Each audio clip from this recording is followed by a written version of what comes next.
Hello बच्चों, मैं ये जो वीडियो बना रही हूँ ये कन्वर्जन के ऊपर है। तो हम लोगों ने क्लास में पढ़ा है कन्वर्जन क्या है, एक प्रकार का इमीडिएट इन्फरेंस है। और इमीडिएट इन्फरेंस क्या होता है? इमीडिएट इन्फरेंस वो है जिसमें एक वन प्रेमाइस से कंक्लूजन फॉलो करता है। ठीक है, तो इमीडिएट इन्फरेंस में एक ही स्टेप होता है, एक प्रेमाइस होता है और उससे हम लोग कंक्लूजन निकालते हैं। इमीडिएट इन्फरेंस कई प्रकार के होते हैं, उनमें से एक कन्वर्शन है। Aversion, contraposition, opposition of preposition, ये भी इमीडिएट इन्फरेंस है।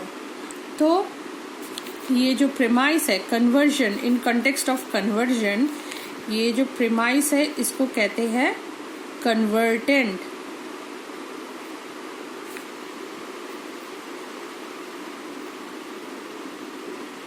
और जो कंक्लूजन है इसको कहते हैं कन्वर्स। तो कन्वर्टेंट इसको हिंदी में कहते हैं आवर्त्य, और जो कन्वर्स है उसको कहते हैं आवर्तित। अब हम लोग आगे जाके कन्वर्जन के रूल्स को देखते हैं, और इसी रूल के हिसाब से हमको समझना है कि ए प्रपोजिशन का कन्वर्जन जो है वो ए में होता है। ए प्रपोजिशन का कन्वर्जन ए में नहीं होता है, ई आई में होता है। ई प्रपोजिशन का कन्वर्जन ई में होता है, आई प्रपोजिशन का कन्वर्जन आई में होता है, और ओ प्रपोजिशन का कन्वर्जन नहीं होता है। तो ये क्यों ऐसा होता है, ये जानने के लिए कन्वर्जन का जो रूल्स है वो जानना ज़रूरी है। और कन्वर्जन करने के लिए कन्वर्जन में जो सबसे अहम बात है वो ये है कि कन्वर्जन में कन्वर्टेंट का सब्जेक्ट कन्वर्स का प्रेडिकेट होता है, और कन्वर्टेंट का प्रेडिकेट कन्वर्स का सब्जेक्ट होता है। ठीक है, सब्जेक्ट प्रेडिकेट इंटरचेंज होता है। तो पहला रूल यही लिखा है, सब्जेक्ट प्रेडिकेट इंटरचेंज, या उद्देश्य पद और विधेय पद का स्थानांतरण। तो प्रेमाइस या कन्वर्टेंट का उद्देश्य पद कंक्लूजन या कन्वर्स का विधेय पद बनता है, और प्रेमाइस या कन्वर्टेंट का विधेय पद यानी प्रेडिकेट टर्म कंक्लूजन या कन्वर्स का उद्देश्य पद बनता है या सब्जेक्ट बनता है। और कन्वर्टेंट और कन्वर्स दोनों के क्वालिटी समान होता है। Quality of convertend and converse must be same. तो अगर कन्वर्टेंट अफर्मेटिव है तो कन्वर्स भी अफर्मेटिव होगा। अफर्मेटिव प्रपोजिशन क्या क्या है? ए और आई।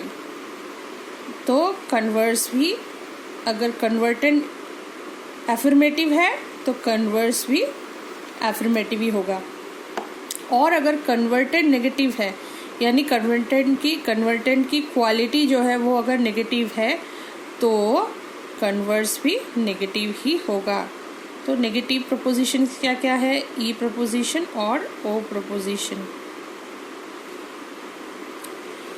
उसके बाद जो सबसे अहम जो कन्वर्जन का जो रूल है वो ये है कि if a term is distributed in the premise then it cannot be distributed in the conclusion.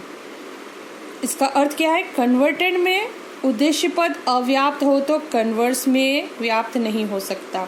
अगर उद्देश्य पद कन्वर्टेंट में अव्याप्त है, अनडिस्ट्रीब्यूटेड है, तो कन्वर्स में भी यानी कंक्लूजन में भी वो अव्याप्त ही रहेगा।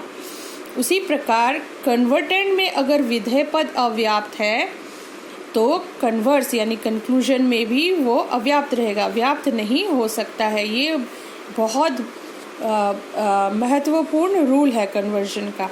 और इसी रूल के वजह से ओ प्रपोजिशन का जो कन्वर्जन है वो किसी भी प्रपोजिशन में नहीं होता है, और उसी प्रकार यानी ई या ओ प्रपोजिशन में नहीं होता है। उसी प्रकार ए प्रपोजिशन का कन्वर्जन ए में ना होकर आई में होता है।